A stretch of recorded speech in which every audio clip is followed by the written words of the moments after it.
எங்கள் ஊர் ஆற்றுல தண்ணி போகுது, மழை பெஞ்சு. இந்த பிரிட்ஜெலாம் புதுசாக கட்டுந்து. நான் சின்ன வயசில் இருக்கும்போது இந்த இடத்துல பிரிட்ஜே கிடையாது.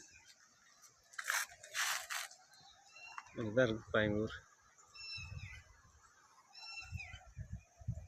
ஆக்சுவலாக கம்மி தான் தண்ணி, சில டைம்ஸ் அதிகமாக தண்ணி போகும், ஏகப்பட்ட தண்ணி போகும். அங்கெல்லாம் இப்போ வந்து புதுசாக இது பண்ணியிருப்பாங்க, நடுது தடுப்பணை மாதிரி கட்டி விட்ருக்காங்க இந்த இடத்துல.